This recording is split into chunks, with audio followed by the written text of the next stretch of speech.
One morning, my Lexus started making some strange sounds, so I took it to Marshall Motors, where Dominic has been looking after my cars for the last decade. Around noon, Dominic phoned me, but instead of reassuring me, he asked me to come in for a chat. When I got there, Dominic led me into his private office. "Alex, the engine's okay, just a loose belt. But there's more," he said seriously, looking at me. "Someone messed with the brake line. There was only enough fluid left for normal stops. If you had to brake suddenly or go downhill, you could have crashed." I stared, stunned. 6 months earlier, Gina, my wife, and I had moved into a new fancy house with cathedral ceilings and lots of glass nestled in quiet woods at the end of a cul-de-sac off a steep main road.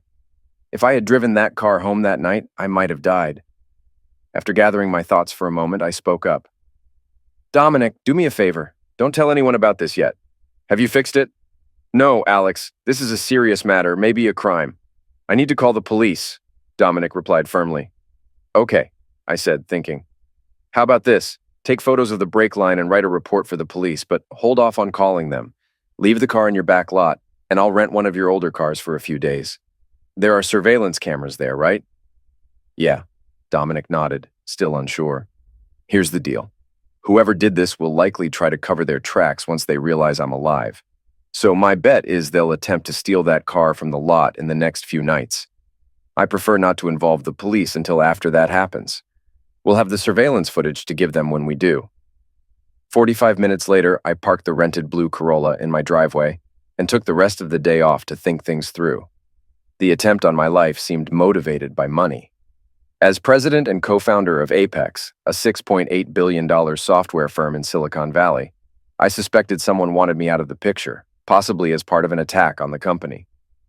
It was Carmelita's day off, our cook and housekeeper who usually worked noon 8 p.m., and the house was quiet. Gina must have been out shopping or playing tennis. I wandered around, my mind racing through potential suspects and motives behind the recent events.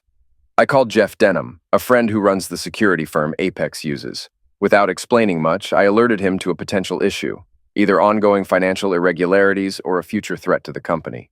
We arranged for his team to conduct a thorough check of our computers and financial records discreetly. I gave Jeff a temporary password to access necessary files on my office desktop, emphasizing the need for secrecy under the guise of a routine audit. Next, I contacted Meredith, my longtime secretary, instructing her to input the temporary password into my computer for Jeff's team, who would arrive later in the day. With that settled, I resumed my aimless wandering. I sat down at our home computer and started poking around, not expecting to find anything. Out of idle curiosity, I attempted to access Gina's files, including her email, only to find they were all password protected. What could Gina have on our computer that she didn't want me to see? Besides something unlikely, like planning a surprise party, I couldn't think of anything. I reminded myself mentally to ask her about it later. I was having a cup of tea in the kitchen around 4:30 when Gina walked in. She looked at me and nearly collapsed. It was startling. Her mouth fell open, her face turned pale, and she leaned against the doorframe. "Alex, what are you doing here?" she stammered. I smiled gently. "Well, honey, I live here. Remember?"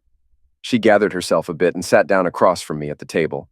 Forcing a smile, she said, "Of course, sweetheart. It's just, well, you're hardly ever home this early, and I didn't see your car outside." In an instant, I was about to tell her everything about the brake line incident.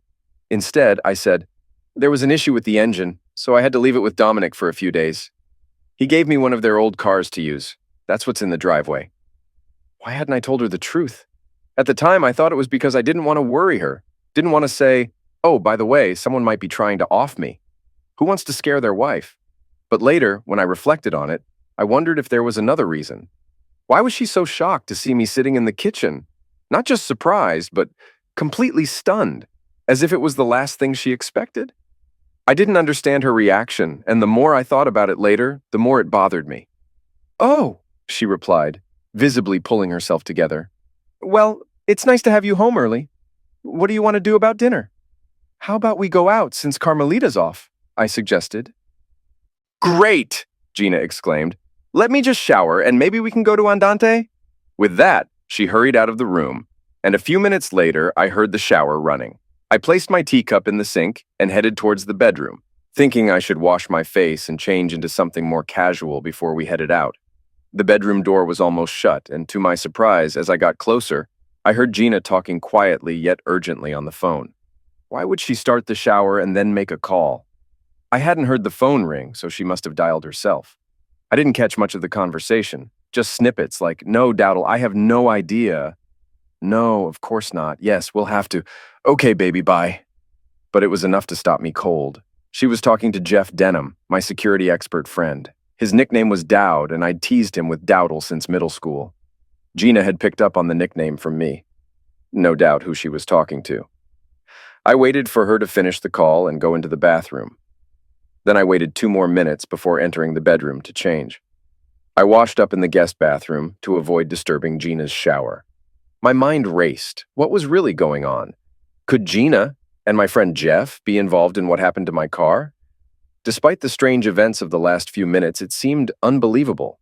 Gina and I had been married for 8 years. I was 46, she was 37. I'd been married before in my 20s and had 2 wonderful kids who lived far away after my divorce. I first met Gina when she visited Apex as a sales rep for a computer support company we worked with.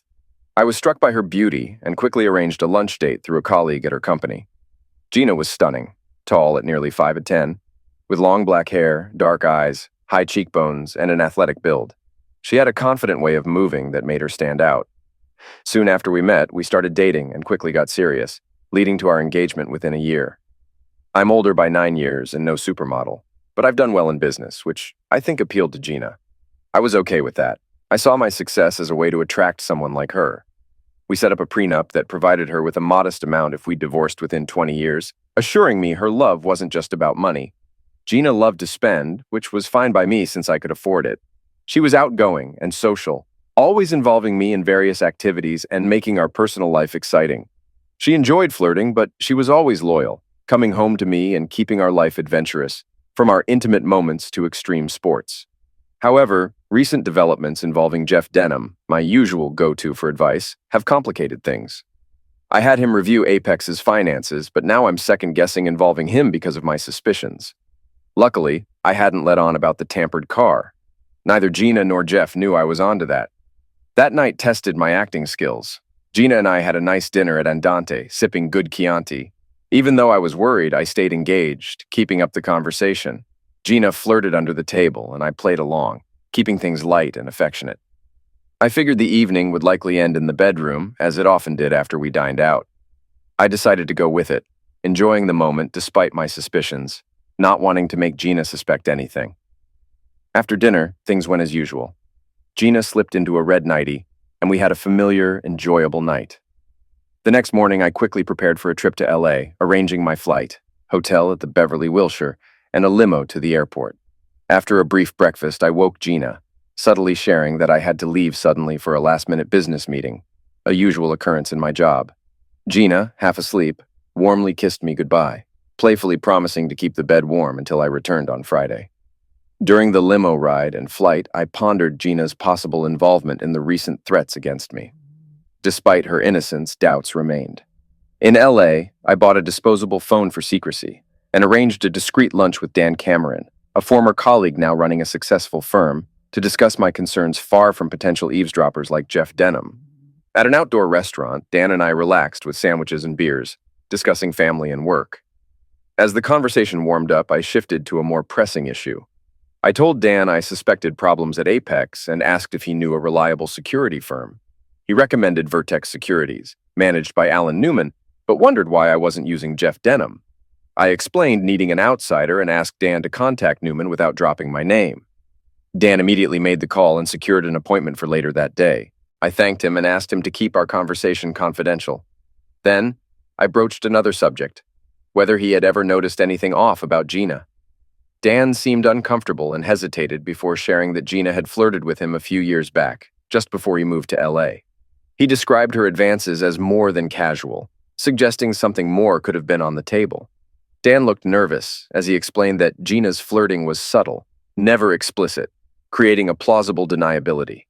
He had kept quiet about it to avoid causing unnecessary trouble, worried about my reaction to something so ambiguous. Dan looked uneasy as he shared that Gina's suggestive behavior had only lasted a few weeks before she returned to her usual self, which he thought might have been a test. He then shared a more troubling story. Dan's wife, Linda, had a conversation with Barbara Daniels, who suspected her husband, Josh Daniels, Apex's CFO, of cheating, possibly with Gina. Barbara's suspicions were based on Josh's lies about his whereabouts and hints like coming home smelling of Gina's perfume. Dan and Linda had debated telling me, worried about causing trouble over unconfirmed suspicions. We wrapped up our conversation, and although I wasn't upset with Dan, his stories deepened my worries about Gina's potential involvement in serious issues at the company. I had a brief, direct conversation with Alan Newman. I explained that I needed a top-notch security firm for a confidential matter, separate from any connections to my circle. Newman recommended Barry Asimov in San Diego, praising his intelligence and the quality of his firm's staff. He arranged a meeting for me with Asimov while keeping my identity secret. Later, I contacted Dan Cameron to use his credit card to rent a car under the name Elliot for me to pick up at the airport. This would allow me to travel without being linked back to me directly. After a quick dinner at the Beverly Wilshire and my nightly call with Gina, I prepared for the next day.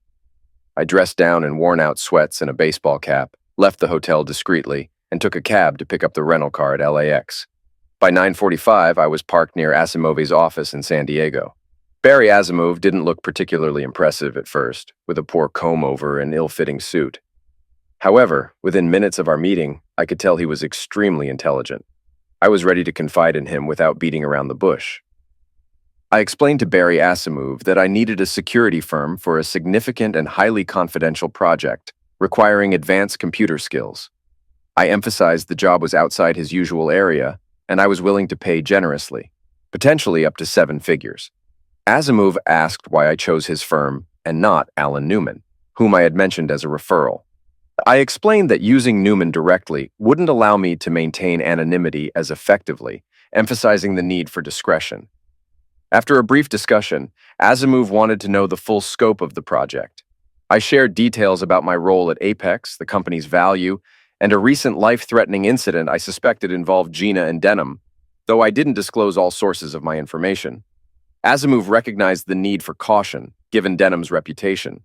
He proposed a plan with 2 main components. One team, led by his expert David Carlos, would review our financial and internal records, while another team headed by Vera Anderson would surveil Denham, Gina, and other key personnel at Apex. Together with Carlos, Anderson, and Asimov, we gathered to plan our strategy, with Asimov periodically providing key insights, ensuring me of their effectiveness. By mid-afternoon, I was on my way back to Los Angeles. Asimov had agreed to work based on a promissory note rather than requiring an upfront payment. Carlos would access my office computer remotely through a website Asimov provided. I would log in to download software that let his team access and copy necessary files, making sure to erase all traces of my activity afterward. Though not foolproof, this approach would need a very suspicious expert to uncover any misconduct. Carlos predicted he could find and download all relevant files within 20 hours. Anderson's task was to conduct discreet surveillance on Gina and other Apex executives, excluding Denham, who, as a security expert, would likely detect any surveillance attempts. Instead, her team would quietly analyze their phone and credit card records. We decided installing surveillance equipment in my house and placing bugs in Gina's purse and on her cell phone were safer bets. Anderson planned to sweep my house to check for any existing bugs when it was empty, which I would arrange, and they'd also discreetly access Gina's locker at her tennis club to plant their devices. My role was to behave normally at home and work, maintaining vigilance. Asimov advised that my attackers would not likely act quickly again, needing time to cover up their initial attempt. He cautioned me against taking risks like hiking alone or driving by myself and suggested having Gina drive me when possible, though he didn't expect immediate threats. I gave Barry a wry smile, telling him I'd stay cautious. Before leaving, we established a one-way communication plan using disposable cell phones. I'd call and ask for Larry Asimov, and the receptionist would correct my mistake and connect me to Barry. We decided I'd call at least every other day. Back at the Beverly Wilshire after dinner, I called Gina to say I was coming home early. She joked about how lonely she was, and I promised to warm things up soon. After hanging up, the thought of her possibly plotting against me felt surreal. Before, I viewed Gina as beautiful and fun, but self-centered. Our relationship was built on shared ambitions and activities rather than romance. Now, the thought that she might be involved in a plot against my life driven by money or infidelity with people I knew like Josh Daniels and Jeff Denham, made me question everything. On my flight back, I prepared to act normal around Gina, ready to play along with whatever was happening, yet part of me was planning for a possible confrontation. Reuniting with Gina was intense. She had ordered Chinese food and greeted me seductively, leading to a passionate evening. Despite the complexities, I enjoyed our time together, uncertain if it was genuine love or lust on her part. We quickly moved to the bedroom, then showered and enjoyed dinner, immersed in our usual dynamic. On Thursday, everything with Gina seemed normal. She had no hint of my suspicions as she talked about her day, including tennis and shopping. The next day, Jeff Denham informed me he was coming to the office, likely to discuss the audit I'd requested and possibly probe my reasons.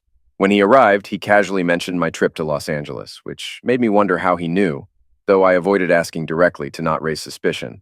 In our conversation, Jeff reported only minor errors found in the audit with nothing suspicious. He then asked why I had initiated it. I explained that a contact had mentioned rumors of a Silicon Valley company facing financial attacks, which sounded vague but prompted me to ensure our accounts were in order. This seemed to ease any tension from Jeff. After Jeff left, I quickly logged into the website Barry Asimov had given me, downloaded the necessary software, and allowed his team to start accessing Apex's finances and communications. I stayed at my desk to oversee the process. While having lunch at my desk, Meredith handed me the San Jose Mercury News. A headline on the Metro page caught my eye. Fire at auto body shop destroys 12 cars. The article reported a fire at Marshall Motors that destroyed 12 cars and damaged others. No cause had been determined yet. I wasn't shocked, suspecting someone might have targeted my Lexus, and burning it effectively hid which car was the actual target. I cautiously called Dominic, mindful of potential bugs in my office, as Barry had warned. I asked about the fire and the status of my Lexus, which Dominic confirmed was totaled. We planned to meet after work so I could see the damage myself. Dominic and I walked around the lot after the police had investigated, discussing the suspected foul play. He mentioned a gasoline leak from an old Ford truck parked next to my Lexus might have caused the fire.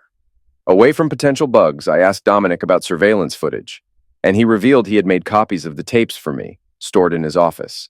I then asked Dominic for another favor, to send the surveillance tapes, his initial car report, and photos to Barry Asimov's office by FedEx on Monday.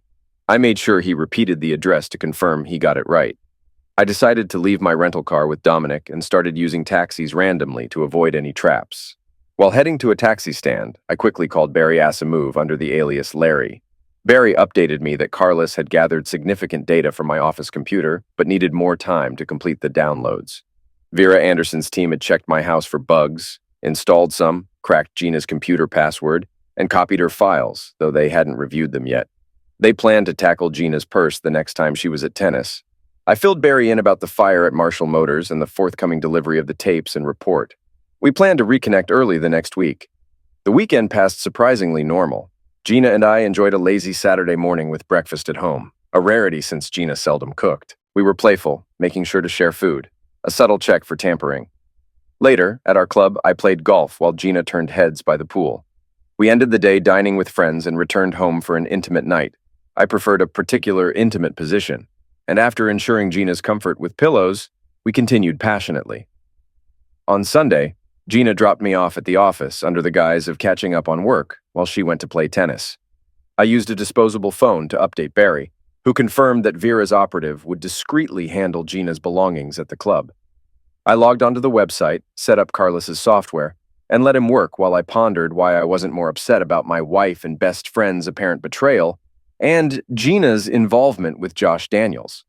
I figured I was calm because I lacked concrete evidence, and remembered the saying that revenge is a dish best served cold, a line from 18th century writer Pierre-Ambroise François Choderlos de Laclos. I compartmentalized my feelings, focusing on planning payback without letting anger take over until I had solid proof.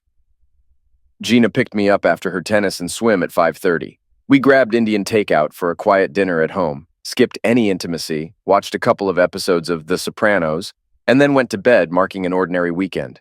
Monday was uneventful as I pretended to be busy while Carlos completed his downloads. On Tuesday, I called Barry from a bar to get updates. He confirmed the fire involving my car was arson, executed professionally by two unidentified individuals in ski masks who deliberately set the Ford next to my Lexus on fire. What about Dominic's evidence? Will it be incriminating? It should convince the police there was an attempt on your life, no doubt about it, but linking it to Denham or your wife without more evidence will be tough. I pondered for a moment. Okay, thanks. What else did you find?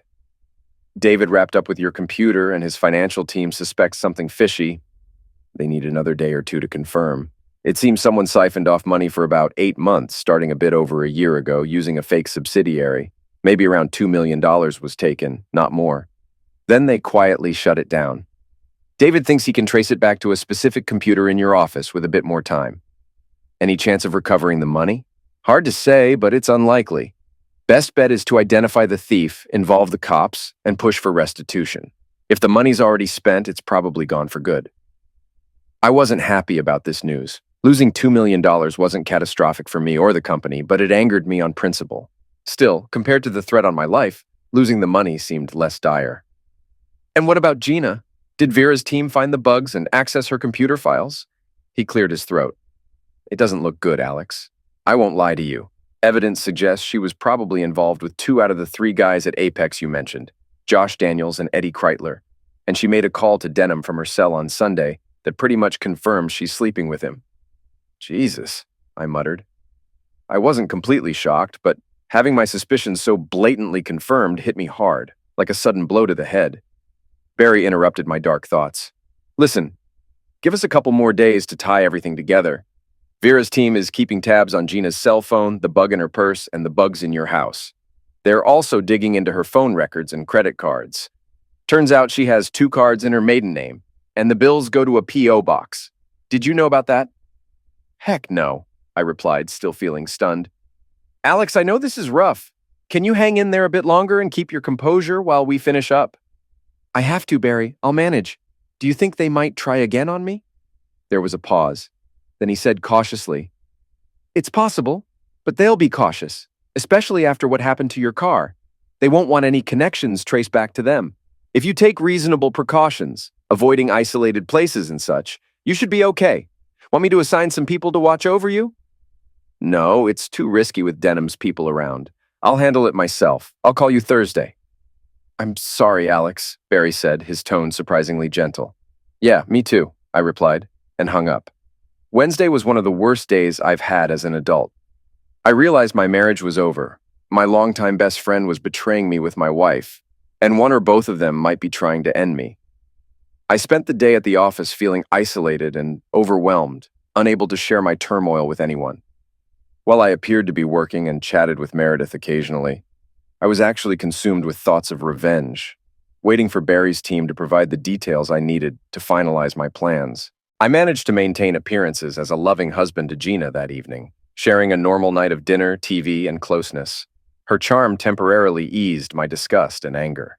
The next morning, I drove Gina's BMW to work, opting to use her car as a precaution and anticipating her irritation would soon be the least of her problems.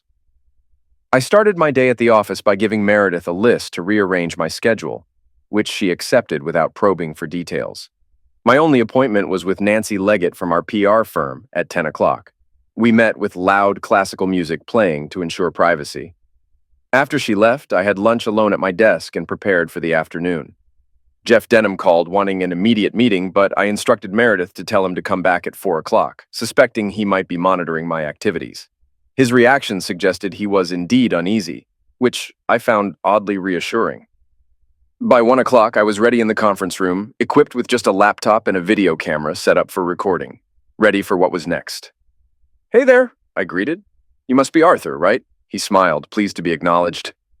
Yes, Mr. McMillan, Arthur Wentner. It's all ready. Need a demo or shall I leave it with you? Just show me, please, I replied. I need it to record my meetings this afternoon. Arthur adjusted the camera for our seating area and we tested it briefly. The film lasts 6 hours, so it should cover everything, he said. I thanked him, and after he left, I tweaked the laptop settings, put it on screensaver, and relaxed. Shortly, Josh Daniels knocked and entered cautiously. Josh, come in, have a seat, I said. Mind if we record our talk? He looked concerned and puzzled. Alex, what's this about? We'll get to that shortly. Did you understand what Meredith told you? This meeting is strictly confidential. Do you agree not to discuss any part of it with anyone at Apex, now or in the future? He shrugged, still uneasy. Yes, of course, Alex. You're the boss. And you're okay with us filming? I suppose. But why all the...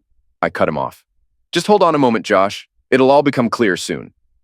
Leaning back, I maintained a neutral expression, observing his discomfort. Finally, I broke the silence. Josh, I know everything about you and my wife.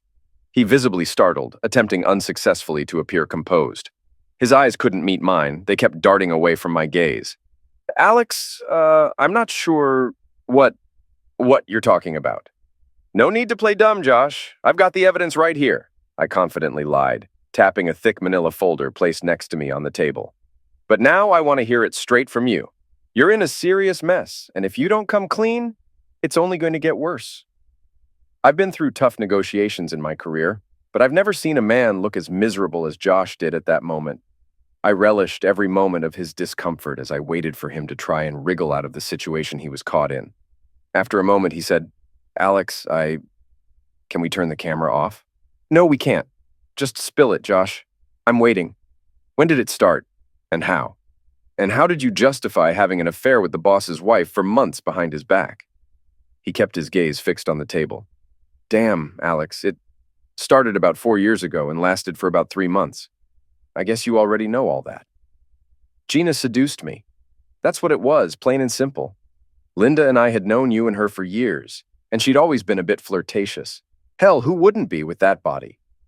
He paused abruptly, cringing a bit at how that must have sounded. I remained silent, and finally, he continued.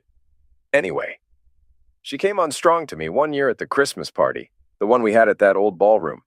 It was pretty clear she was interested, but I couldn't believe she meant it. Then 2 weeks later, she called me while you were away in Chicago and asked me to come over to the house. When I got there, she was wearing nothing but a sheer nightgown. I couldn't believe it. I tried to leave, I swear to God, but she pulled me in, locked the door, and just stood there against it, looking at me with a smile on her face. Then she said something crazy like, I've wanted you for a long time, Josh, and now I'm going to have you. I'm sorry, Alex. I really am.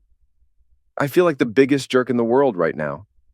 But I was 38 years old, and I'd never been with a woman as amazing as Gina in my life. I knew it was wrong, but I couldn't resist. It was like nothing else mattered. She took my hand and led me to the bedroom, and we had closeness for 2 hours. It was unbelievable, like nothing I'd ever experienced. After that, I was completely under her spell. Whenever she called, I couldn't say no. Josh sat with his head in his hands, staring at the floor, utterly defeated. How long did it go on, and how did it end? She ended it. Out of the blue one day, she said she'd had enough, and she wasn't nice about it either. I think it was because I refused to do what she wanted. And what did she want? I asked. He looked up at me for the first time since he started confessing, now able to meet my gaze. She wanted me to set up fake accounts to steal money from Apex. It was all about money, Alex, nothing else. She said you had millions, and she wanted a bigger piece for herself. She asked me a lot of questions. In bed after we... At first I thought she was joking, but she kept bringing it up. Eventually, I told her I wouldn't do it. He sat up straight in his chair. I won't lie to you, Alex. Not anymore. I didn't refuse because of morals or loyalty to you or Apex. By then, I would have done anything to stay with Gina, but I couldn't see a way to do what she wanted without risking getting caught, and I wasn't willing to go to jail, not even for her. So when Gina realized I wouldn't do it, she dumped me. It was probably for the best, especially since Linda was suspicious I was having an affair. But it ended before she could find any proof. I denied it over and over, just lied and lied, swore it was all extra work projects. I don't think she ever really believed me, but she kind of let it go. I did everything I could to make it right with her, and thankfully, we're still together. We sat quietly for several minutes. Much of what Josh revealed was new information to me. Barry's team had already found evidence of their affair. Lots of phone calls and steamy emails between Josh and Gina, pinpointed to specific dates. However, Josh's account that Gina initiated the affair and her plans to embezzle money from the company were new revelations. I stood up. Okay, Josh, we're finished for today. Go home for the weekend. Don't return to your office and don't discuss this conversation with anyone inside or outside the company. Is that clear? I spoke in a detached, firm tone. Yes, Alex. Josh sounded submissive and fearful. Should I? We'll talk on Monday, Josh. Until then, go home to Linda and the kids. My conversation with Eddie Kreitler at 1:30 went similarly. Eddie had climbed the ranks at Apex. He oversaw international sales and marketing before becoming the second in command, under me, of course. Gina had targeted him a few months after ending things with Josh, according to phone and email records, and it lasted over 6 months. Being single, they weren't as cautious.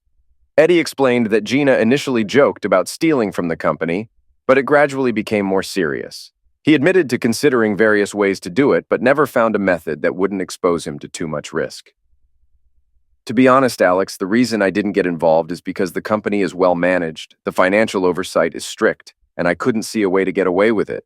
When I finally admitted that to Gina, she lost interest in me. My talk with Bernard Eisenhardt, Apex's treasurer, went in a completely different direction. When I said, "Bernie, I know about you and my wife," he looked at me with surprise, but didn't seem upset. "What do you mean, Alex?" "Bernie, I have the photos right here," I said, patting the manila folder. "There's no point in denying it." "Photos?" He sounded a bit annoyed. "I don't know what you have there, Alex, but if they're what I think they are, you should be talking to Gina, not me." I turned around and walked right out of there.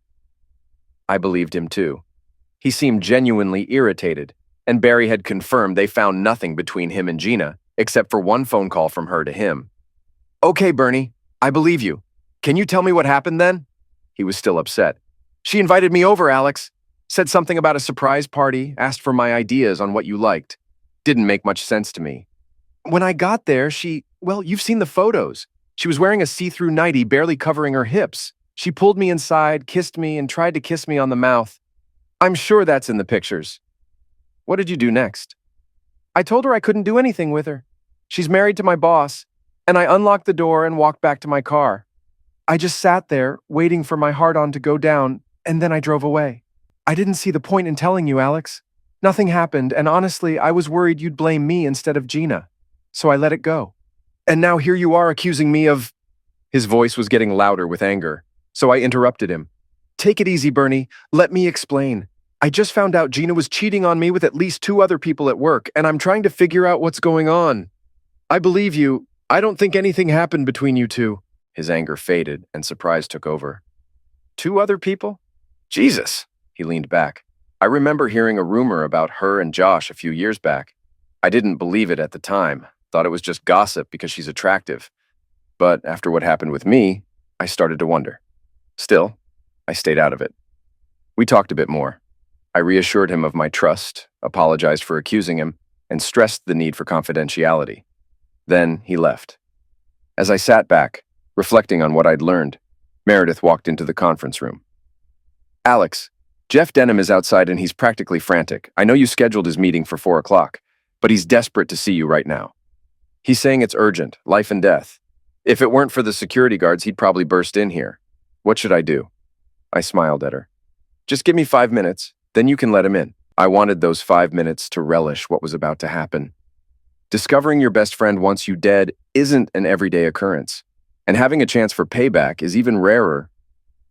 When Jeff Denham entered the conference room, he was visibly nervous. He looked like someone who had too much coffee, though he was trying to act calm. "Hey, Alex, what's up?" He tried to sound casual, but his voice betrayed his nerves. "Hi, Jeff. Thanks for coming in. Want some coffee or something?" He shook his head. "What's with the video camera?" I smiled and said, "I thought I'd record the meetings today. You don't mind, do you?" He appeared very uneasy, but all he managed to say was, "No problem, not at all. But what's going on?" Meredith wouldn't spill anything, and when I saw Bernie Eisenhardt in the elevator, he just gave me a weird nod and kept moving. I turned the laptop towards him and said, "Take a look." As he clicked the mouse, the screensaver vanished, revealing a frozen frame from a video shot in my bedroom earlier that week. It showed Gina without clothes on her back while Jeff gave her BJ. Gina looked lost in pleasure with her head thrown back. After a moment, Denham glanced up at me, his face registering complete shock. I waited until he stammered, Alex, before delivering a powerful punch to his right eye with my fist. He toppled backwards, hitting his head on the carpeted floor, his rolling chair sliding away from the table. Standing over him, I removed the thick winter glove from my hand. It still throbbed painfully, but I didn't think I had broken any knuckles. I sat there for a bit, grimly smiling and rubbing my sore hand, waiting for Denham to regain consciousness. It took several minutes before he opened his eyes, groaned, and touched his face. As he became more alert, He glanced around for me and quickly moved to sit against the wall, looking both embarrassed and cautious. Want more, you slimy jerk? I could still hit you with my other hand, I said casually, almost flippantly. Oh God, no, Alex! He glanced towards the door, as if weighing whether he could make a run for it or if I would catch him before he could escape. Forget it, Dowdle. Those two guards are still outside. You're not leaving just yet. We sat there a bit longer, and I watched him sadly contemplate his predicament. He was probably hoping I didn't know everything, but he was about to be sorely disappointed. Okay, Dowdle. Stand up and sit back down at the table. Don't worry, I'm not going to hit you again. What's coming next for you is going to be much worse than that. Cautiously, he stood up and settled into a chair about 10 feet away from me, keeping his eyes locked on my face. I'm not going to waste much more time on you, you piece of garbage. My supposed best friend since middle school. You're a disgrace. He didn't bother responding, so I continued. Not only have you been sleeping with my wife and trying to steal from me, but you plotted to end me? At this, he jerked his head suddenly, looking at me with shock and alarm. And now you're going to make some new friends in prison.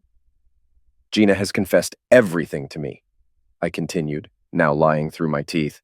And I know the theft and the murder plan were all your idea. Was it not enough to betray me? You thought murdering me would just top it all off? For God's sake, Alex, that's not true. He sounded desperate. She's lying. I admit I had an affair with Gina. There's no point in denying it now. But stealing from you and planning to off you, that was all her idea. I tried repeatedly to talk her out of it. And when that failed, you said, what the hell, and arranged to sabotage my car. Is that it? He hung his head, avoiding my gaze. In a matter of minutes, he spilled everything. The affair started much like with Josh and Eddie. Gina had come on strong, and Denham couldn't resist. He claimed he resisted her advances a couple of times before giving in, but in the end, that detail didn't matter much, did it? He never came to me about it, and he ended up sleeping with her. After about 3 months of sleeping with Denham, Gina started talking about stealing some of my money. Unlike the others involved before, Denham agreed to go along with her plan. He set up a fake subsidiary and managed to channel legitimate payments through accounts receivable, diverting them to the fake company. Being head of security, which included overseeing finances, he kept others from looking too closely into his scheme. In about 7 months, he skimmed off approximately $1.8 million. This was mostly what Barry's team had already uncovered. But Gina wasn't satisfied with that, Alex. Now Denham was speaking openly. He didn't care about the camera. He wanted to confess. He wasn't so heartless that he didn't feel remorse for what he had done to me. She said you had so much damn money that $1 million or $2 million for her wasn't enough. It wasn't fair. So I closed the account and covered my tracks as best I could. A month later, she started talking about ending you. Then we could be together, Dowdle. That kind of stuff. You could run the company or let the others run it while we enjoy some of that lovely money. She wouldn't let up on it. Every time we were together, she had some new plan for what we'd do afterwards, once you were dead and she got your money. And you believed her? He sighed heavily. I was stupid, Alex. The closeness was amazing. The most thrilling thing that ever happened to me. And I convinced myself she loved me. I was definitely in love with her, or I thought I was. I resisted for a long time, but then she started hinting that if I wouldn't do it for her, maybe we weren't meant to be together. After a few weeks of that, it seemed like I had no choice. Alex, Gina is a ruthless monster. Once she got an idea in her head, she wouldn't let go. So I made some calls and found a guy who knew how to do this kind of thing. He said tampering with your brake line would be easy, and if done right, no one would suspect a thing. He looked at me with anguish on his face. I know you'll never forgive me. How could you? But I still can't believe I did it. It was like I was someone else, like Gina programmed me and I just followed her orders, like I was her little puppet. Were you planning to try again? I already knew the answer, having seen the video Asimov had sent me. In a strained voice, he said, She wanted to. I insisted we wait a few weeks to avoid suspicion about the car. I was doing my best to delay her, but she wouldn't give up. She was determined. He buried his face in his hands. Denham was shattered, defeated. He didn't even try to deny what had happened. I asked him about the stolen money, and without hesitation, he gave me the details of the 2 offshore accounts where he had hidden it. Except for about $60,000. Gina has already spent that. It was a little after 4:30. I handed Denham over to the guards who would keep him until the police arrived. Then I leaned back in the conference room chair, waiting for Gina, scheduled to arrive at 5 o'clock. With each new revelation, the shocking truth sank in deeper. Not only had my wife been cheating on me and stealing from me, she had also attempted to have me killed. How does a person even begin to comprehend that? What did it mean that I had lived with this woman mostly happily for over 8 years without truly knowing who she was? Gina swept into the conference room about 20 minutes late as usual, looking glamorous yet slightly annoyed. "Babe, what's all this about? Meredith practically ordered me to come here to meet you, but she wouldn't say why. Is something wrong with the company? And why did you leave me without a car this morning?" I watched her closely, seeing through her irritation. Behind the facade, Gina was worried. Most likely she and Denham had been on the phone all day, trying to figure out what was happening. "Honey, please sit down, okay? This won't be easy for me." I sat silently, wrestling with my emotions, observing her struggle to remain composed. I was determined to savor every moment of this confrontation. After a tense silence, during which Gina's knee nervously jiggled, I finally spoke. "Gina, I know you cheated on me. How could you do this to me? I thought you loved me." She tried to remain still, but her eyes widened and she tensed up slightly. I watched as she quickly adjusted her expression to one of sorrow and sympathy. It was remarkably fast. She must have anticipated this. "Baby, I am so sorry. I never meant to hurt you. It's just, I guess, you were away so much and I—" She trailed off, tears welling up. It was convincing. I might have been swayed if I didn't already know the whole truth. Still crying, she reached across the table and took my hand. "Alex, is there any way you can forgive me? I don't want to lose you." "I don't know, Gina. I really don't know." Then, after a pause, "But I need you to tell me about it. When did it start? How long did it go on? And why? Most importantly, why did you do this?" "Oh, baby, please don't make me talk about it. We can move past this, I promise. I'll make it up to you. I'll be the best wife you could ever—" "No, Gina," I said, my voice breaking intentionally. "If we're going to move forward, you have to be honest with me. Right here, right now. When did it start? How long did it last?" I had her cornered and I was relishing it. She didn't know which affair I was aware of. By speaking in the past tense, I made her think it might not be Denham, but someone else. Now she had to guess. And if she guessed wrong, she'd be admitting to an affair I, supposedly, didn't even know about. Reluctantly, she began to explain. "Like I said, Alex, you were away a lot, and I felt lonely, abandoned. I know it's not fair. You were working so hard and achieving so much, building the company for both of us, but I guess I let it get to me. And then I had a few drinks, and when he made a move, I just gave in." I chuckled to myself. "Nice try, Gina, but you're not off the hook yet." "When did this happen, Gina? I really need to know." Suddenly, she stood up, walked around the table, and tried to throw herself into my arms, tears streaming down her face, crying, "Alex, I'm so sorry." But I held her back, still looking into her eyes, and asked again, "When was it?" I saw a quick mental calculation flash through her eyes. She sighed, sat down in the chair next to me, and confessed. A little over 4 years ago. She had bet on Josh Daniels. I chuckled to myself. "Nice try, Gina. Too bad you don't know there's no right choice." "And?" She looked at me, frustration showing a bit beneath her sorrowful expression, realizing she didn't have much choice. "It lasted a couple of months. I don't know why, Alex, I just lost control. I knew it was wrong, and finally I told Josh I couldn't continue. It was tearing me apart. I was crying all the time, and—" "Josh!" I cut her off with a shout. "You cheated on me with Josh, too?" The look on her face at that moment was something else. Frantically, fear in her wide eyes, she said, "Baby, I don't understand." "Eddie Kreitler wasn't the only one?" I yelled. "You slept with 2 of my employees? What were you thinking?" She tried to interrupt, to slow me down, but I was on a roll. "For God's sake, Gina, how do we fix this? How can I ever trust you again? Everyone at Apex must have been laughing behind my back. The boss's wife sleeps with the staff. Just get in line, she'll get to you eventually. Who else did you sleep with, the janitor?" "No, baby, I swear it was just the 2. "How can I trust that?" I demanded. "You could have been sleeping with everyone I've ever done business with. Did you sleep with Dan Cameron before he left? What about our friend Archie, or Debbie's husband, Peter, or Dowdle? How can I know you haven't been with all of them?" Gina seized her chance. Her face turned serious, and she reached out to hold both of my hands in hers. In a quiet, sincere voice, she said, "Alex, I swear to God, it was only those 2, and it was years ago. I regret it deeply. Since then, I've been completely faithful to you. and I will be for the rest of my life." The room fell silent. I looked at her with a mix of weariness and sadness, hiding the satisfaction I felt knowing her downfall was imminent. "Okay, Gina," I said slowly. "So you cheated on me with two of my employees, but then you stopped.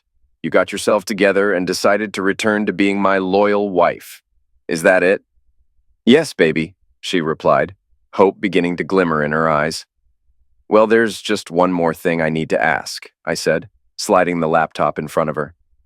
"Can you explain what's going on here?" I pressed a couple of keys. This time the screensaver disappeared and the video started playing. We watched Jeff pleasuring Gina, her moans of pleasure audible as she encouraged him. "Oh, yes, yes. Oh, baby. Oh, Dowdle, like that. Yes, baby, right there." I have to give Gina credit. She didn't recoil from the laptop as if it were a snake. She didn't try to flee the room, and she didn't even scream. There was just a quick "oh" that was cut off almost as soon as it began. Then, after a few seconds, she closed the laptop and turned to face me. Her expression had changed drastically from moments earlier. Now, her face was tense with anger, her eyes flashing, and her lips curled into a sneer. "Okay, Alex, you caught me. Good for you. What do you want me to say? Yes, I was with Dowdle, and he satisfied me way better than you ever did." "Is that right, Gina? Does that justify why you tried to have me killed?" That hit her hard. She froze, staring at me for a moment, and all she could muster was, "What? I have no idea what you're talking about." Really?" I said calmly. I opened the laptop, pressed a few buttons, and turned it so she could see. It showed our kitchen with Gina and Denham sitting at the table in robes. Gina was speaking. "I don't care, Dowdle. So we got unlucky and the car didn't crash. You can try again. Gina, you don't understand how risky this is. If someone starts looking into this, Rubbish. You had the car completely destroyed, right? Along with a bunch of others. Who's going to suspect anything? We just need another way to get rid of him. Can't you poison him? Or arrange a shooting and make it look like a robbery?" I pressed a button and the video stopped. I grinned at Gina. "Too bad I have this video, huh, babe? It's going to be pretty hard to deny any involvement in court." I watched Gina's icy eyes as she tried to find a way out of the trap. She no longer pretended to be sorry or affectionate. When she finally spoke, her voice was low and full of contempt. "You'll never take this to the police, Alex. It would make you a laughingstock and ruin Apex's reputation. The head of a multi-billion-dollar company, and his wife is sleeping with the staff. You'd be a global joke." She leaned back, looking smug and disdainful. I called Meredith and asked her to bring Nancy Leggett in. When she arrived, she sat across from Gina and me, eyeing my wife with disdain. "Nancy, Gina here thinks it would be a disaster for me and bad for business if I decided to have her arrested for grand theft and attempted murder. Why don't you tell her what you told me earlier today?" With a big smile, Nancy replied, "Sure, Alex. This whole story, Gina, Denham, and their messed up little plan, is going to dominate cable news for a long time. It's got everything. Money, cheating, attempted murder, a very attractive woman, betrayal between best friends, you name it. It'll be bigger than Paris Hilton, bigger than the Anna Nicole Smith saga. Gina will be the scandal of the month. And Apex will get more publicity than it's ever had. Even with $500 million in advertising, Alex will be on Larry King, The Today Show, you name it. He'll be seen as the honest, hard-working businessman who got duped by a deceitful woman and her puppet. By the time the trial wraps up and Gina and Denham are behind bars, Business Week and the Wall Street Journal will have covered Apex extensively. Alex might even snag an Entrepreneur of the Year award. The company could rake in $100 million in new business, and Alex will probably receive 10,000 letters from women vying to be the next Mrs. McMillan. Some might even send photos. This is a godsend for Apex. It's not so great for your wife, Gina, at least not right now, but you're about to make a rich, successful man even richer and more successful. As his PR person, I couldn't have come up with anything better." Nancy winked and left the room, leaving Gina looking defeated for the first time ever. I picked up the phone. "Meredith, you can send the police in now." The following 14 months were filled with drama. Gina and Denham were charged with multiple crimes, including attempted murder and fraud. Apex's lawyers pursued a civil lawsuit to recover stolen funds revealed by Denham's confession. I also filed for divorce on grounds of adultery. Their assets were frozen due to the legal actions, leaving them to rely on public defenders once they made bail. I kicked Gina out and got a restraining order, backed by a video of her and Denham planning another attempt on my life. She moved in with a friend and never tried to contact me again. I fired Josh and Eddie the following Monday. Eddie requested a positive reference, which I agreed to. Josh offered to testify against Gina in exchange for help finding a job, but I declined, reminding him I had his confession on tape. I promoted Bernie Eisenhart to CFO, trusting him to handle the role and find replacements for the other positions. Gina and Denham's trial began about 7 months later and lasted almost 3 weeks. I attended occasionally, watching as they failed to deny their actions, with their defenses blaming each other. Gina tried to charm the male jurors with her looks and lies, but the video of her incriminating herself was too conclusive. Gina and Denham were convicted on 8 major charges and are facing 15 years in prison. The media attention from the trial allowed Gina to secure deals for interviews, paying for top lawyers who have since filed appeals. Nearly all the stolen money, except for $72,000, has been returned to Apex. With Denham's security company closed, I turned to Barry Asimov in Los Angeles for a recommendation. He suggested David Carlos, who was eager to move to the Bay Area and expand his business. I hired him to handle Apex's security. During a visit to Asimov's office, he showed me an unexpected video of Gina with Charlie Pemberton, a lawyer who had drafted our prenuptial agreement but was now trying, unsuccessfully, to find loopholes for Gina. After exposing Charlie's unethical behavior, he was disbarred, and I sued him, recovering $240,000, which I donated to charity. The scandal boosted Apex's profile significantly. Nancy Leggett predicted the media frenzy. We appeared in major news outlets and experienced a business increase of nearly 20%. Nancy had to hire 3 new staff to manage the media attention. We also received over 8,000 letters from women, some quite forward. I handed off responding to these to one of Nancy's interns, which might have been an interesting task for him. Local single women and divorcees began appearing too. Gina had kept me satisfied in bed until everything unraveled, so I didn't feel the need to explore other options. I went on dates with 4 women I found attractive and slept with 2 of them, though I could have with the other 2 if I wanted. However, I quickly realized that the casual lifestyle wasn't really my thing. After a few weeks of working closely with Nancy, I realized she was someone I wanted to date.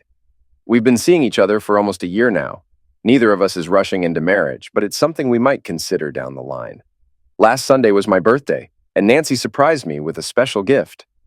We had spent Saturday night at her place, watching an old Humphrey Bogart movie and then making love. Closeness with Nancy is wonderful, gentle and intimate compared to Gina, who preferred it rough, sweaty, and athletic. With Nancy, it's not just about physical pleasure, it's about emotional connection, and it's amazing. On Sunday morning, Nancy let me sleep while she made breakfast and brought it to the bedroom on a tray. I woke up to find her standing there in her robe. We ate together, and then she said, "Ready for your present?" "Actually, I'm wearing it under this robe." I raised an eyebrow, and she grinned mischievously. "Ready?" she asked, and then she slipped off her robe, revealing herself.